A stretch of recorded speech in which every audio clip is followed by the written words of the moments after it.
കൃപയുടെ വാസസ്ഥലം കൃപാസനം.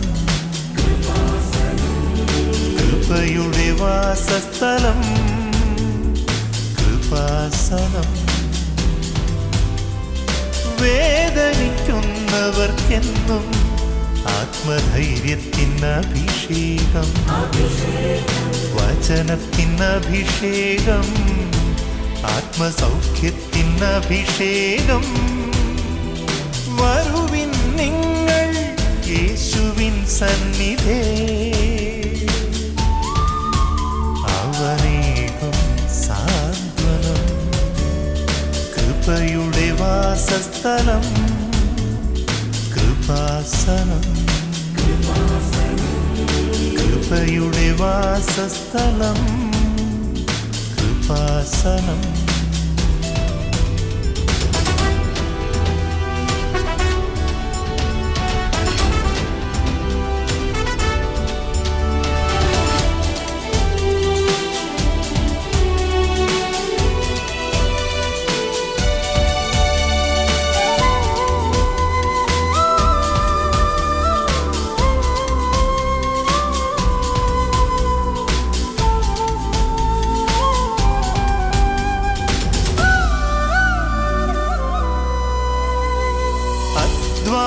ഭാരത്താലേ തളരുന്ന സോദരേ, സഹനത്തിരമാലയിൽ പതറാതെ മുന്നേറിടാ.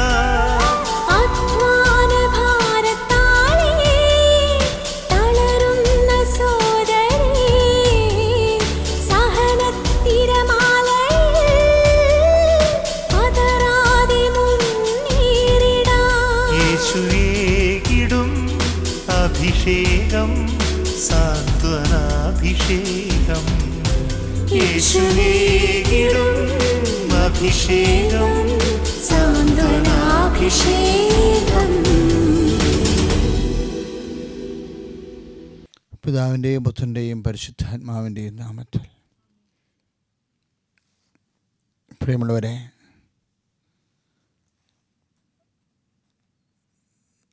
സ്നേഹത്തിൻ്റെ സമയത്തിൻ്റെ മേൽ വലിയ സ്വാധീനമാണ്.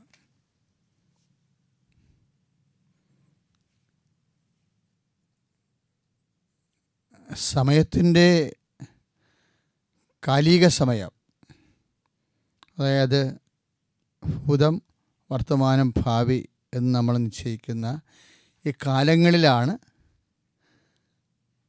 ദൈവിക ഇടപെടലുണ്ടാകണത്. ഇപ്പം കാലങ്ങളിലേക്കുള്ള ദൈവിക ഇടപെടൽ ത്വരിതപ്പെടുത്താൻ ബൈബിൾ പ്രപ്പോസ് ചെയ്യുന്ന ഒരു മോചനമാർഗമാണ് സ്നേഹത്തിൻ്റെ ലെവല് വർദ്ധിപ്പിക്കുക എന്നുള്ളത്. അത് പലപ്പോഴും വെളിച്ചത്ത് വരണത് ലാസറിൻ്റെ കുഴിമാടത്തിൻ്റെ വാതിക്കൽ വെച്ച് സംഭവിക്കുന്ന പുനരുത്ഥാന സംഭവത്തിലൂടെയാണ്.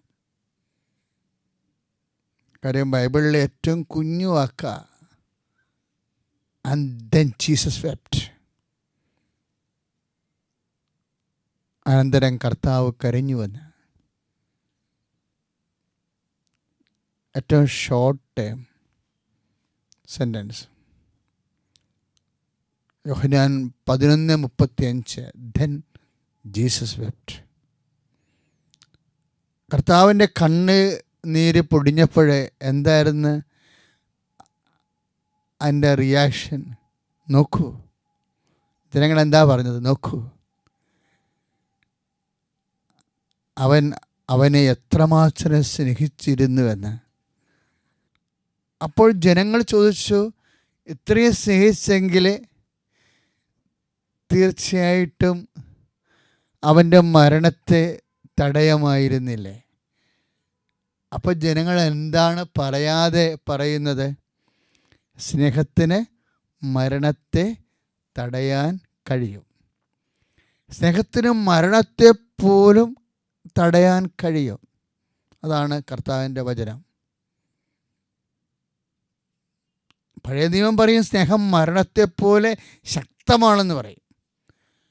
പുതിയ നിയമം പറയും സ്നേഹം മരണത്തെ സ്നേഹം കൊണ്ട് തടയാൻ കഴിയുമെന്ന് പറയും. അതാണ് മാർത്തായുടെ വാക്കുകളിൽ നിന്ന് നമുക്ക് മനസ്സിലാവുന്നത്. മാർത്ത ഈശോനെ കാണുമ്പോൾ എന്നാ പറയണേ? കർത്താവേ, യോഹന്നാൻ 11:21 കർത്താവേ, നീ ഇവിടെ ഉണ്ടായിരുന്നെങ്കിൽ എൻ്റെ സഹോദരൻ മരിക്കുകയില്ലായിരുന്നു. ഭൂതകാലത്തെക്കുറിച്ചാണ് പരാമർശം. ഇവിടെ ഉണ്ടായിരുന്നെങ്കിൽ, നീയും നിൻ്റെ സ്നേഹവും ഞങ്ങളുടെ കൂടെ ഉണ്ടായിരുന്നെങ്കിൽ ഞങ്ങളുടെ ഭൂതകാലത്ത് സംഭവിച്ച ദുരന്തങ്ങളെ പ്രതിരോധിക്കാൻ കഴിയുമായിരുന്നു. പക്ഷേ മാർത്ത പിന്നെയും പറയും, എങ്കിലും നീ ചോദിക്കണത് എന്തും ദൈവം നിനക്ക് തരും എന്ന് ഇപ്പോഴും എനിക്കറിയാം. അപ്പോൾ നീ ചോദിക്കുന്നത് എന്തും ദൈവം നിനക്ക് തരുമെന്ന് പറയണത് ഭാവി കാലമാണ്. ഈ ഭാവിയെ വർത്തമാനത്തിൽ കൊണ്ടുവരാൻ അപ്പോൾ ഈശോ പറയും, മാർത്ത, ഒന്നിൻ്റെ സമയം ഒരിക്കലും കഴിഞ്ഞിട്ടില്ല എന്ന് പറയും. സ്നേഹം പറയുന്ന അനുഭവ തലങ്ങളാണ്. ഒന്നിൻ്റെയും കാലം ഒരിക്കലും കഴിഞ്ഞിട്ടില്ല. ഈ വർത്തമാനങ്ങളുടെ സഞ്ചാരങ്ങളെ ശ്രദ്ധിച്ചാൽ നമുക്ക് മനസ്സിലാകും. വിശ്വാസവും സ്നേഹവുമാണ് സമയത്തെ ചുരുക്കുന്നത്. കഴിഞ്ഞുപോയ പരാജയങ്ങളെ വിജയമാക്കാൻ നീ ദൈവത്തിൻ്റെ സ്നേഹത്തിൽ നിറഞ്ഞാൽ മതി. ഭാവിയിൽ നീ ഇല്ലാത്തൊരു കാലത്ത് സംഭവിക്കാൻ സാധ്യതയുള്ള വിഷയങ്ങളെ നിൻ്റെ കാലത്താക്കി തീർക്കുവാനും നീ നിൻ്റെ ദൈവത്തിൻ്റെ സ്നേഹത്തിൽ നിറഞ്ഞാൽ മതി. അപ്പം സ്നേഹവും വിശ്വാസവും സമയത്തെ ചുരുക്കും. സ്നേഹവും വിശ്വാസവും ഭൂതത്തെ വർത്തമാനമാക്കും, ഭാവിയെയും വർത്തമാനമാക്കിയിട്ട് നിൻ്റെ കാലത്തേക്ക് നിനക്ക് വേണ്ടി ദൈവം അത് ക്രമീകരിക്കപ്പെടാൻ നിൻ്റെ സ്നേഹസാധ്യതകളെ ദൈവപൈതലെ നീ വാക്കുകൊണ്ട്. കർത്താവ് എന്താ പറഞ്ഞത്? എൻ്റെ വാക്ക്. ഇപ്പം നീ ചോദിക്കേണ്ടത് എന്തും ദൈവം നിനക്ക് തരുമെന്നല്ലേ മാർത്ത പറഞ്ഞത്. അപ്പം കർത്താവ് തിരിച്ച് നേരത്തെ പറഞ്ഞിട്ടുണ്ട്, എനിക്ക് മാത്രമല്ല, നിങ്ങൾ ചോദിക്കണത് എന്തും നിങ്ങൾക്കും ദൈവം തരും. എപ്പോഴാ? യോഹന്നാൻ 15:7 അനുസരിച്ച് കൊണ്ട്. എൻ്റെ വാക്ക് നിങ്ങൾ ശ്രവിക്കുകയും എൻ്റെ വാക്ക് നിങ്ങൾ നിലനിൽക്കുകയും ചെയ്യുന്നുണ്ടെങ്കിൽ നിങ്ങൾക്ക് ഇഷ്ടമുള്ളത് ചോദിക്കാം. ശരിക്കും യോഹന്നാൻ്റെ 11:21 അല്ലെങ്കിൽ 22, യോഹന്നാൻ 15:7 ഒരേ അർത്ഥമുള്ള രണ്ട് തലങ്ങളുള്ള വാക്കുകളാണ്. ഒന്ന്, ഈശോ എങ്ങനെയാണ് മാർത്ത പറയും പോലെ ഈശോ ചോദിക്കണതെന്തും ദൈവം ഈശോയ്ക്ക് കൊടുക്കണത്.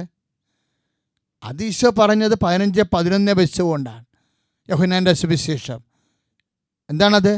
ഞാൻ എൻ്റെ പിതാവിൻ്റെ കൽപ്പനകൾ പാലിച്ച് ദൈവത്തിൻ്റെ അവിടുത്തെ സ്നേഹത്തിൽ വസിക്കുന്ന പോലെ എൻ്റെ വാക്കുകൾ പാലിച്ചാൽ നിങ്ങൾ എൻ്റെ സ്നേഹത്തിൽ വസിക്കും. അപ്പോൾ വിശ്വാസം മാത്രമല്ല, വിശ്വാസ അധിഷ്ഠിതമായ സ്നേഹത്താൽ കൂടിയാണ് നമ്മൾ ചോദിക്കണത് എന്തും ദൈവം നമുക്ക് നൽകുന്നതെങ്കിൽ അത് നിങ്ങൾക്ക് സാധിക്കുമെന്നാണ് 15:7 ഈശോ പറഞ്ഞത്. എന്താണ്? നിങ്ങളെൻ്റെ വാക്കുകൾ നിങ്ങൾ നിലനിൽക്കുകയും ചെയ്യുന്നെങ്കിൽ, ആ നിലനിൽക്കുകയും ചെയ്യുന്നതാണ് അവിടുത്തെ ഒരു വിഷയം. നമുക്ക് കറണ്ടുണ്ട്, പക്ഷെ നിങ്ങൾക്കറിയാമല്ലോ കറണ്ടെന്ന് പറഞ്ഞാൽ എന്നാ? കറണ്ടെന്നും പറഞ്ഞത് ഒരു ഫ്ലോ ഓഫ് ഇലക്ട്രോൺസാണ്. ഫ്ലോ എവിടെയെങ്കിലും വാട്ട് ഈസ് ഇലക്ട്രിസിറ്റി എന്ന് നമ്മൾ പഠിക്കുമ്പോൾ it's a flow of electrons. ഇലക്ട്രോൺസിൻ്റെ സഞ്ചാരമാണ് ശരിക്കും, ഒഴുക്ക. അപ്പോൾ ഇലക്ട്രോൺ ഒഴുക്ക് നിലച്ചാൽ കറണ്ട് കട്ടായി. ഇപ്പം എന്താ ഈശോ പറയണത്? നിങ്ങൾ എൻ്റെ സ്നേഹത്തിൽ ഒഴുകണം. അതെവിടെയെങ്കിലും സ്റ്റക്കായി കഴിഞ്ഞാൽ കട്ടായി അനുഗ്രഹം, എല്ലാം കട്ടാവും. അതുകൊണ്ട് തന്നെ ഒരു ദൈവപൈതല് ദൈവവുമായി മുന്നോട്ട് പോകാൻ ഉദ്ദേശമുണ്ടെന്നുണ്ടെങ്കിൽ ഈ flow of electrons, flow of love keep ചെയ്തുകൊണ്ട് പോകേണ്ടി വരും. അപ്പോഴാണ് നമ്മൾ സ്നേഹത്തിൽ വസിക്കണത്.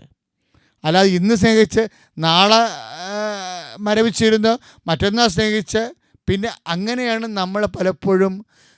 അതുകൊണ്ടാണ് നമ്മുടെ ആധ്യാത്മിക അത് വർത്തമാനമാകാത്തതിൻ്റെ കാരണം അതാണ്. ഫ്ലോ ഇല്ല, സ്റ്റാറ്റിക് ആൻഡ് സ്റ്റക്കായിട്ട് നിൽക്കുന്നതുകൊണ്ടാണ്. പിന്നെ വേറെ വിഷയം വരുമ്പോൾ നമ്മൾ വേറെ ഒരു നിലപാടെടുക്കും. അതിന് ദൈവസ്നേഹം ഉണ്ടാകണം നിർബന്ധമില്ല. മക്കളെ, ഏറ്റവും പ്രധാനപ്പെട്ടത് ദൈവസ്നേഹം തന്നെയാണ്. കാലങ്ങളിലൂടെ കർത്താവിനെ കൈപിടിച്ച് സഞ്ചരിച്ചിട്ടുള്ള എല്ലാ സുവിശേഷ സമാരാധന്മാരും ഈ സ്നേഹത്തിൽ നിലനിന്നതാണ്. അതുകൊണ്ടാണ് ഈശോ പറഞ്ഞത്, നിങ്ങൾ എൻ്റെ സ്നേഹത്തിൽ നിലനിൽക്കുവിൻ. അപ്പോൾ നിലനിൽപ്പാണ് അവസാനം വരെ ബൈബിൾ പറയുന്ന വാക്കാണ്. യോഹന്നാനാണ് ഇതിൻ്റെ പ്രയോക്താവ്. പിതാവിൻ്റെ സ്നേഹത്തിൽ നിലനിന്നാൽ, അപ്പോൾ നിലനിൽപ്പ് അവസാനം വരെ 1 യോഹന്നാൻ 2:17 വരെയൊക്കെ പോകുന്നുണ്ട് നിലനിൽപ്പിന് വേണ്ടിയുള്ള. അപ്പോൾ എപ്പോഴും നമ്മൾ ശ്രദ്ധിക്കണം, നിലനിൽപ്പെന്ന് പറയണത് വചനത്തിൽ ദൈവസ്നേഹത്തിലാണ് നമ്മൾ നിലനിൽക്കുന്നത്. നമുക്ക് പ്രാർത്ഥിക്കാം. നല്ലവനായ ഈശോയെ, അങ്ങയുടെ സ്നേഹത്തിൽ നിലനിന്നുകൊണ്ട് ദൈവപൈതലായി ജീവിച്ച്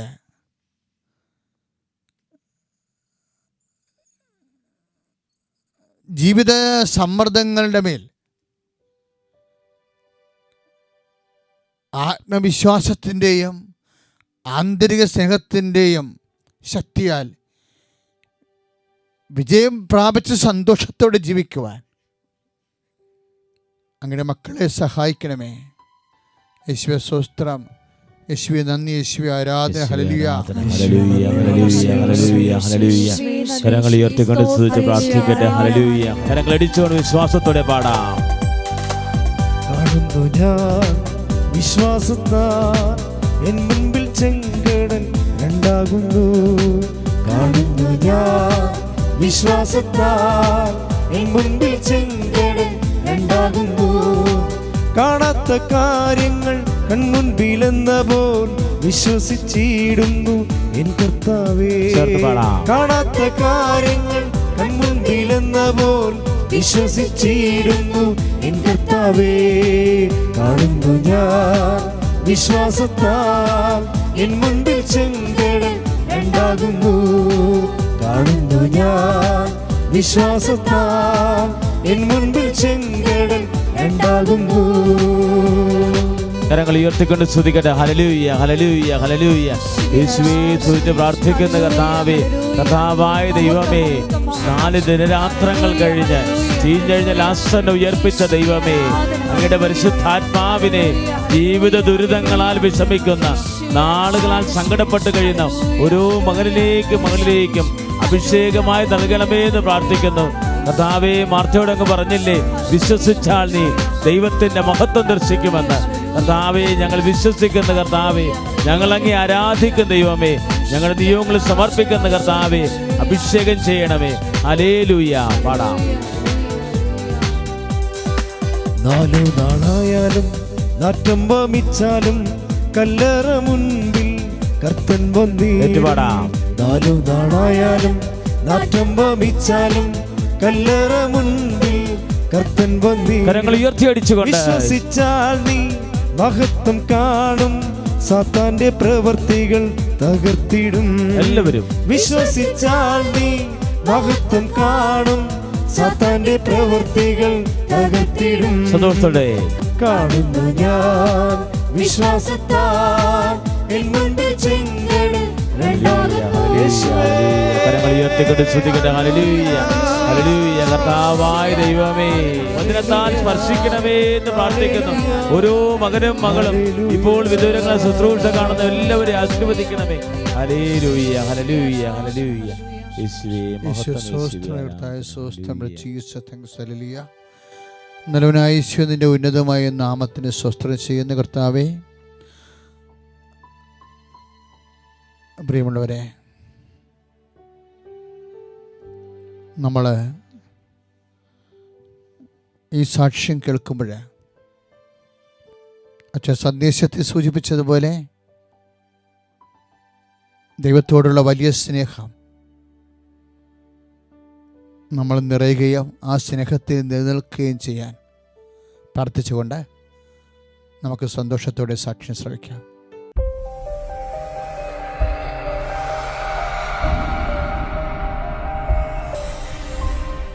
പരിശുദ്ധ അമ്മയ്ക്കും തിരുക്കുമാരനും ഒത്തിരി നന്ദി. എൻ്റെ കുടുംബസമേതമാണ് ഞങ്ങൾ ഈ സാക്ഷ്യം രേഖപ്പെടുത്താൻ വന്നിരിക്കുന്നത്. കാരണം അത്രയും ഞങ്ങൾ ബുദ്ധിമുട്ടിയിരുന്ന ഒരവസ്ഥയ്ക്കാണ് മാതാവ് മാറ്റം തന്നത്. വേറൊന്നുമല്ല, എനിക്ക് 6 മാസം ആയിട്ടുള്ളൂ ഈ അസുഖം പിടിപെട്ടിട്ട്. വേറൊന്നുമല്ല, യൂട്രസിൽ ഒരു ബ്ലീഡിങ് പ്രശ്നം വന്നിട്ട് വേദന സഹിക്കാൻ പറ്റില്ല. അതായത് പുറത്തേക്ക് എങ്ങും ഇറങ്ങാൻ പറ്റില്ല. അപ്പോഴത്തേക്കും ബ്ലീഡിങ് എന്ന് പറഞ്ഞാൽ പിടിച്ചു നിൽക്കാൻ പറ്റാത്ത രീതിയിലുള്ള ബ്ലീഡിങ്. ബാത്റൂമിലൊക്കെ പോയി നിന്നാൽ ഞാൻ അവിടെ നിന്ന് എഴുന്നേറ്റ് വന്നത് ഒത്തിരി ബ്ലീഡിങ് പോയിട്ടാണ്. അപ്പോൾ ഡോക്ടറിൻ്റെ അടുത്ത് പോയി കണ്ടപ്പോഴത്തേക്കും ഡോക്ടർ പറയണത് യൂട്രസ് എടുത്ത് കളഞ്ഞാലേ ഇത് മാറുള്ളൂ, സ്കാൻ ചെയ്തിട്ട് വരാൻ പറഞ്ഞു. സ്കാൻ ചെയ്തതിൽ റിപ്പോർട്ടിൽ പറയുന്നത് അകത്ത് ഒരു മുഴയും നടുക്കത്തെ പാളിയിലായിട്ടൊരു ദശ വളരുന്നുണ്ട്, പുറത്തൊരു തടിപ്പും ഉണ്ടെന്ന് പറഞ്ഞു. എന്തായാലും ഈ ദശ വളരുന്നതാണ് ഇത്രയും ബ്ലീഡിങ് വരുന്നതും വേദന സഹിക്കാൻ പറ്റാത്ത. വേദനയെന്ന് പറഞ്ഞാൽ സഹിക്കാൻ പറ്റില്ല. ഞാൻ തലകുത്തി മറിയുന്ന വേദന കണ്ടിട്ട് എൻ്റെ ഹസ്ബൻഡ് മക്കളൊക്കെ വിഷമിക്കാറുണ്ട്. എന്തായാലും ഓപ്പറേഷൻ വേണമെന്ന് പറഞ്ഞത് ഓപ്പറേഷൻ ചെയ്യാതെ തന്നെ ഒരു ഹോമിയോ ഡോക്ടറെ കണ്ടു മരുന്ന് കഴിക്കുന്നുണ്ടായിരുന്നു. പക്ഷേ ഹോമിയോ ഡോക്ടർ പറഞ്ഞത് 1 വർഷമെങ്കിലും മരുന്ന് കഴിക്കണം, എന്നാലേ ഇത് ചുരുങ്ങിപ്പോകാനുള്ള മരുന്നാണ് തരുന്നതെന്ന് പറഞ്ഞു. വേദനക്കൊന്നും ഒരു കുറവുണ്ടാവില്ല, എന്നാലും കണ്ടിന്യൂ ചെയ്യണം 1 വർഷം വരെ എന്ന് പറഞ്ഞു. അപ്പോഴാണ് എൻ്റെ ഒരു പ്രിയ കൂട്ടുകാരി എൻ്റെ ഒപ്പം വർക്ക് ചെയ്യുന്നതാണ്, ഇവിടുത്തെ സ്ഥിരം ഭക്തിയാണ്, എല്ലാ മാസവും വരുന്ന ആളാണ്, നിഷ തോമസ് എന്നാണ് പേര്. ഇവിടെ തന്നെ ഏറ്റവും ഫ്രണ്ടിൽ ഇരിപ്പുണ്ട് ആൾ. ആ വ്യക്തി എൻ്റെ വീട്ടിൽ വരാനും എന്നോട് പറഞ്ഞു, ഒരു കാര്യം ചെയ്യും, ഞാൻ തേൻ കൊണ്ടുവന്ന് തരാം, ഈ തേൻ നിങ്ങൾ കഴിച്ച് പ്രാർത്ഥിക്കുമെന്ന് പറഞ്ഞു. തേൻ കഴിച്ചു. 2-ാം ദിവസം തന്നെ ബാത്റൂമിൽ പോയിരുന്നപ്പോൾ ഒരു മാംസക്കഷ്ണം നീളത്തിൽ ഇങ്ങോട്ട് ഇറങ്ങി വന്നു. ഞാൻ എന്താണെന്നറിയാതെ പേടിച്ചു. ഈ ഹോമിയോ ഡോക്ടർ വിളിച്ചു ചോദിച്ചപ്പോൾ പറഞ്ഞു, പേടിക്കണ്ട നിങ്ങൾ, അഥവാ ഇത് പോയില്ല എന്നുണ്ടെങ്കിൽ നമുക്ക് ഏതെങ്കിലും ഹോസ്പിറ്റലിൽ പോയി മുറിച്ച് കളയാമെന്ന് പറഞ്ഞു. പിറ്റേ ദിവസം ഈ നിഷ എന്ന് പറയുന്ന എൻ്റെ കൂട്ടുകാരി വന്നിട്ട് വീണ്ടും എനിക്ക് കാശുരൂപം കൊണ്ടുവന്ന് തന്നു. മാതാവിൻ്റെ കാശുരൂപം അപ്പം തന്നെ കഴുത്തേലിട്ട് പ്രാർത്ഥിച്ചോളാൻ പറഞ്ഞു. ഞാനും പ്രാർത്ഥിക്കാമെന്ന് പറഞ്ഞു. ഈ കാശുരൂപം ഇട്ട് ഒരു 4 മണിക്കൂർ കഴിഞ്ഞപ്പോൾ ഞാൻ ബാത്റൂമിൽ പോയപ്പോഴത്തേക്കും ഒരു നീളത്തിൽ ഇത്രയും നീളമുള്ളൊരു സംഭവം യൂട്രസിൽ നിന്ന് ഇറങ്ങി ഇങ്ങോട്ട് പോന്നു കളഞ്ഞു. ഇത് അപ്പം തന്നെ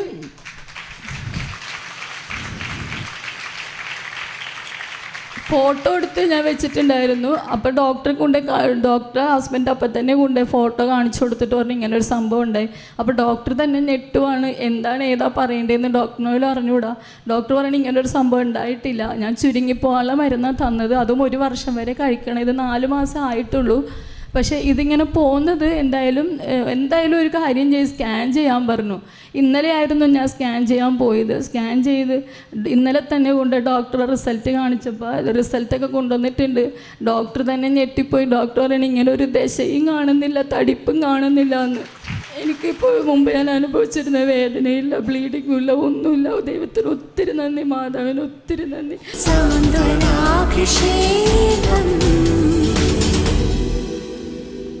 പ്രിയമുള്ളവരെ, ഈ സാക്ഷ്യത്തിൻ്റെ ശക്തി മനസ്സിൽ സൂക്ഷിച്ച് കർത്താവെ, എനിക്കും അങ്ങയുടെ സ്നേഹത്തിൽ ജീവിക്കുമ്പോൾ ഇതുപോലുള്ള ജീവിത അനുഭവങ്ങൾ അങ്ങയുടെ സ്നേഹത്താൽ തന്നെ അനേകം മക്കൾ പങ്കുവെക്കാൻ എന്നെ സഹായിക്കണമെന്ന് നമുക്ക് പ്രാർത്ഥിക്കാം. ഇപ്പോഴേ അതേ സ്നേഹത്തിൻ്റെ ആഴത്തിലെ ആരാധനയിലേക്ക് നമ്മൾ പ്രവേശിക്കുകയാണ്.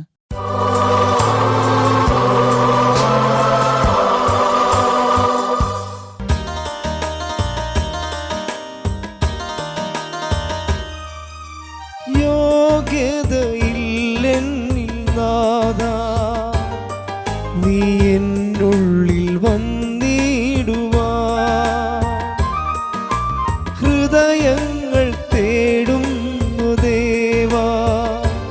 എൻ്റെ ഹൃദയം നിനക്കായി നേകാം. കൊതിയോടെ ഞാനും നിൽക്കുന്നു സവിധേ, അണയേണമെന്നുള്ളിൽ കരുണാമയ. കൊതിയോടെ ഞാനും നിൽക്കുന്നു സവിധേ, അണയേണമെന്നുള്ളിൽ കരുണാമയ. ഓ ദിവ്യകാരുണ്യമേ, ഓ സ്നേഹകാരുണ്യമേ. പരിശുദ്ധ പരമ ദിവ്യകാരുണ്യത്തിന് ആരാധനയും സ്തുതിയും പുകഴ്ചയും ഉണ്ടായിരിക്കട്ടെ. പരിശുദ്ധ പരമ നേരവും ആരാധനയും സ്തുതിയും പുകഴ്ചയും പരിശുദ്ധ പരമ ദിവ്യകാരുണ്യത്തിന് നേരവും ആരാധനയും സ്തുതിയും പുകഴ്ചയും ഉണ്ടായിരിക്കട്ടെ. ഓ ദിവ്യകാരുണ്യമേ, ഞങ്ങൾക്ക് വേണ്ടി ക്രൂശിക്കപ്പെട്ടവനെ കർത്താവ്, ലോകം മുഴുവനും അങ്ങയുടെ ഈ ആരാധനയിൽ പങ്കെടുക്കുന്ന എല്ലാ മക്കളെയും അങ്ങയുടെ തിരുസന്നിധിയിൽ ഇപ്പോഴും സമർപ്പിക്കുന്ന കർത്താവേ, ഈശോയെ, ഞാൻ വിശ്വാസിയല്ല, അതിനാൽ എനിക്ക് അനുഗ്രഹം കിട്ടത്തില്ല എന്ന് ധരിച്ചുകൊണ്ട് കർത്താവെ ആരാധനയിലെ നിസ്സഹായതയോടെ നോക്കി നിൽക്കുന്നവരുണ്ട് ഈശോയെ. കർത്താവ്, എല്ലാവർക്കും വേണ്ടിയാണല്ലോ ഈശോയെ അങ്ങ് ക്രൂശിക്കപ്പെടുകയും എല്ലാവരുടെ പാപങ്ങളും മോചിക്കപ്പെടുകയും ചെയ്തത്. കർത്താവെ, നീ നിൻ്റെ തിരുസന്നിധി പക്ഷപാതമില്ല, നീ എല്ലാവർക്കും വേണ്ടിയാണല്ലോ കർത്താവെ പരിഹാരം ചെയ്ത് എല്ലാവരെയും വീണ്ടെടുത്തത്. ആ വീണ്ടെടുപ്പിൻ്റെ സമ്പൂർണമായ ഫലങ്ങൾ ഈ ആരാധനയിൽ പങ്കെടുക്കുന്ന നാനാജാതി മതസ്ഥർക്ക് കർത്താവിൻ്റെ കരുണ ലഭിക്കുവാൻ ഇടയാക്കണമെന്ന് പ്രാർത്ഥിച്ചുകൊണ്ട് കർത്താവെ, നിന്നെ ഞങ്ങൾ ആരാധിക്കുകയും സ്തുതിക്കുകയും നന്ദി പറയുകയും വീശിക്കൊണ്ട് വിശ്വാസത്തോടെ പാടുകയാണ്. യേശുവേ ആരാധന, എല്ലാവരും ആരാധന, ആരാധന, യേശുവേ ആരാധന. പ്രിയമുള്ളവരെ, ഈ ആരാധനയിൽ പങ്കെടുക്കുന്ന ഭവനരഹിതരും സ്ഥലമില്ലാത്തവരും ആ സ്ഥലത്തിലേക്ക് വഴിയില്ലാത്തവരും ഉള്ള സ്ഥലം കടത്തിലായിപ്പോയവരും സ്ഥലവും വീടും ജപ്തി നടപടിയെ അഭിമുഖീകരിക്കുന്നവരും കർത്താവെ, അങ്ങനെ സ്വന്തം ഭവനത്തിൽ സമാധാനത്തോടെയും സന്തോഷത്തോടെയും ജീവിക്കാൻ കഴിയാത്തവര്, സ്വന്തം ഭവനത്തിലേക്ക് കയറി വരുമ്പോൾ മനസ്സ് പൊള്ളുന്നവരെ, നിരാശ, ദേഷ്യം, വൈരാഗ്യം, സങ്കടം, കലഹം, ഇങ്ങനെയുള്ള എല്ലാ വ്യത്യസ്തങ്ങളായ പൈശാചിക ശക്തികളാൽ കർത്താവെ ഈശോയെ വല്ലാതെ അസമാധാനം അനുഭവിക്കുന്നുണ്ട്. കർത്താവെ, ആ കുടുംബങ്ങൾക്ക് നീ ഏത് കുടുംബത്തിൽ കടന്നു ചെന്നാലും ആ ഭവനത്തിന് സമാധാനം ആശംസിക്കണം. ആ സമാധാനത്തിന് ദൂതൻ അവിടെ ഉണ്ടെങ്കിൽ നിന്റെ സമാധാനം ആ ഭവനത്തിൽ കുടികൊള്ളുന്നുള്ള കർത്താവ്, ഈ ആരാധനയിലൂടെ സമാധാനമില്ലാത്ത കുടുംബങ്ങളിലേക്ക് കർത്താവിൻ്റെ നാമത്തിൽ സമാധാനം ആശംസിച്ചുകൊണ്ട് പ്രാർത്ഥിക്കുന്ന കരങ്ങൾ ഉയർത്തിക്കൊണ്ട് സ്തുതിക്കട്ടെ. ഹല്ലേലൂയ. കർത്താവേ, കുടുംബത്തെ സ്ഥാപിക്കുകയും കുടുംബജീവിതത്തെ അനുഗ്രഹിക്കുകയും പിതാവും പുത്രനും പരിശുദ്ധാത്മാവുമായ ദൈവമേ, എല്ലാ കുടുംബങ്ങളെയും സമർപ്പിക്കുന്ന കർത്താവേ, ഹല്ലേലൂയ, ഹല്ലേലൂയ, സമാധാനം നിറയട്ടെ. വിശ്വാസത്തോടെ യേശുവേ ആരാധന, കരങ്ങൾ ഉയർത്തി വീശിക്കൊണ്ട് പാടാം. ആരാധന, ആരാധന, യേശുവേ ആരാധന. കൈകൾ കുപ്പി കണ്ണടച്ച്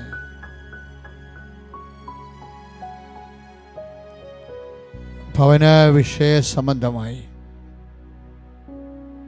നമ്മൾ അനുഭവിക്കുന്ന എല്ലാ വിഷമസന്ധികളെയും കർത്താവിൻ്റെ തിരുസന്നിധിയിൽ കണ്ണുനീരോടെ സമർപ്പിക്കാം. ഈ ആരാധനയിൽ പങ്കെടുക്കുന്ന എല്ലാവർക്കും കർത്താവ് ഭവനമില്ലാത്തവർക്കും ഭവനത്തിലേക്ക് വഴിയില്ലാത്തവർക്കും ഭവനത്തിന് വേണ്ടത്ര സൗകര്യമില്ലാതെ മറ്റ് വീടുകളിൽ പോയി കിടക്കുന്നവരുണ്ട്. ചാർത്തിലൊക്കെ കെട്ടിക്ക് താമസിക്കുന്നവരുണ്ട്. എല്ലാവരും കണ്ണുനീരോടെ പ്രാർത്ഥിക്കുക. വീട് ഇടിഞ്ഞു പൊളിഞ്ഞ് വീഴാൻ നിൽക്കുന്നവരുണ്ട്. വീട് പൊളിച്ചിട്ട് പുതിയത് പണിയാൻ വേണ്ടി പറ്റാതെ വിഷമിക്കുന്നവരുണ്ട്. ആ ചുറ്റുവട്ടങ്ങളുടെ ശല്യം കാരണം ഇവിടെ പൊറുക്കാൻ പറ്റാതെ പൊറുതി മുട്ടിപ്പോകുന്നവരുണ്ട്. ഇടുങ്ങിയ വീടും ഉറഞ്ഞ വീടും ഏത് സമയത്താണ് നിലം പൊത്തണമെന്നറിയാതെ ഭയപ്പെട്ട് ജീവിക്കുന്നവരുണ്ട്. ഈ ആരാധനയിൽ പങ്കെടുക്കുന്ന എല്ലാ മക്കളും വീടിനെ ഇതുപോലെയുള്ള വീടിൻ്റെ ദുരിതാവസ്ഥകളെ സമർപ്പിച്ചുകൊണ്ട് മൗനമായി പ്രാർത്ഥിക്കട്ടെ. ആശീർവാദം സ്വീകരിക്കുമ്പോൾ കർത്താവിൻ്റെ കൃപ നിൻ്റെ ഭവനത്തെ ആവശ്യിക്കുകയും കർത്താവ് നിൻ്റെ ഭവനത്തെ ക്രമീകരിക്കുകയും ചെയ്യും. നമുക്ക് വിശ്വാസത്തോടെ ആശീർവാദം സ്വീകരിക്കാം. കർത്താവ് നിങ്ങളെ ആശീർവദിക്കാൻ പോവുകയാണ്. മാർത്ത പറഞ്ഞതുപോലെ, കർത്താവേ, നീ പിതാവിനോട് ചോദിക്കുന്നത് എന്തും ലഭിക്കുമെന്ന് ഞങ്ങൾ വിശ്വസിക്കുന്നു. വിശ്വസിച്ചാൽ ദൈവത്തിൻ്റെ മഹത്വം കാണുമെന്ന് പറഞ്ഞ കർത്താവേ, ഇപ്പോൾ ഞങ്ങൾ മരമുയർത്തിക്കൊണ്ട് ഞങ്ങളുടെ കുടുംബങ്ങളെ കർത്താവെ സമർപ്പിച്ച് പ്രാർത്ഥിക്കുന്നു. എസെക്കിയേൽ 37:12, എൻ്റെ ജനമേ, കല്ലറകൾ തുറന്ന് ഞാൻ നിങ്ങളെ ആശീർവദിക്കും. ഇതാ ഈശോ നിങ്ങളെ ആശീർവദിക്കുന്നു. നിങ്ങളുടെ കുടുംബങ്ങളെ ആശീർവദിക്കാൻ പോവുകയാണ്. കുടുംബത്തിൻ്റെ രോഗപീഠകൾ, കുടുംബത്തിൻ്റെ സാമ്പത്തിക ഞെരുക്കങ്ങൾ, കുടുംബത്തിൻ്റെ കടഭാരങ്ങൾ, സമാധാനമില്ലാത്ത അവസ്ഥകൾ, വിശ്വാസം നഷ്ടപ്പെട്ടു പോയ കുടുംബങ്ങൾ, കുടുംബ പ്രാർത്ഥന നഷ്ടപ്പെട്ടു പോയ കുടുംബങ്ങൾ, തെറ്റായ ജീവിത അവസ്ഥകളിൽ കഴിയുന്ന കുടുംബങ്ങൾ, ഐശ്വര്യം നഷ്ടപ്പെട്ടു പോയ കുടുംബങ്ങൾ, ഇതാ ദാരിദ്ര്യം അനുഭവിക്കുന്ന കുടുംബങ്ങൾ, ഒരു രോഗം മാറിക്കഴിയും മറ്റൊന്ന് വന്നു കഴിയുന്ന കുടുംബങ്ങൾ എല്ലാം കർത്താവിന് സമർപ്പിക്കുന്നു. കുടുംബത്തിലെ എല്ലാ മക്കളെയും കർത്താവിന് സമർപ്പിക്കുന്നു. അവിടെ സാമ്പത്തിക മേഖലകളെ കർത്താവിന് സമർപ്പിക്കുന്നു. കരങ്ങൾ ഉയർത്തിക്കൊണ്ട് ശക്തമായി സ്തുതിക്കട്ടെ. ഇത് ഈശോ നിങ്ങളെ ആശീർവദിക്കുകയാണ്. കർത്താവ് നിങ്ങളെ ആശീർവദിക്കുകയാണ്. സ്തുതിച്ച് പ്രാർത്ഥിക്കട്ടെ. ഹല്ലേലൂയ, ഹല്ലേലൂയ, ഹല്ലേലൂയ, ഹല്ലേലൂയ. ഇപ്പോൾ ശുശ്രൂഷയിൽ കണ്ടുകൊണ്ടിരിക്കുന്ന, പ്രാർത്ഥിക്കുന്ന, രാജ്യത്തിൻ്റെ വിവിധ ഭാഗങ്ങളിൽ നിന്ന് പ്രാർത്ഥിക്കുന്ന മക്കള്, അവരുടെ കുടുംബത്തിന്റെ ആവശ്യങ്ങളുടെ മേൽ ദിവ്യകാരുണ്യത്തിന്റെ ശക്തി നിർവഹിക്കുകയാണ്. കർത്താവിന്റെ കൃപ ചൊരിയുകയാണ്. കർത്താവേ, യാചിക്കുന്നത് എന്തും ലഭിക്കുമെന്ന് ഞങ്ങൾ വിശ്വസിക്കുന്ന കർത്താവേ, സമർപ്പിച്ച് പ്രാർത്ഥിക്കുന്ന കർത്താവേ. ഹല്ലേലൂയ, ഹല്ലേലൂയ, ഹല്ലേലൂയ, ഹല്ലേലൂയ. യേശുവേ ആരാധന, യേശുവേ ആരാധന. ശിരസ് നമിച്ച് പരിശുദ്ധ പരമ ദിവ്യകാരുണ്യത്തിന് പരിശുദ്ധ പരമ ദിവ്യകാരുണ്യ ഈശോയ്ക്ക് പരിശുദ്ധ പരമ ദിവ്യകാരുണ്യനാഥന്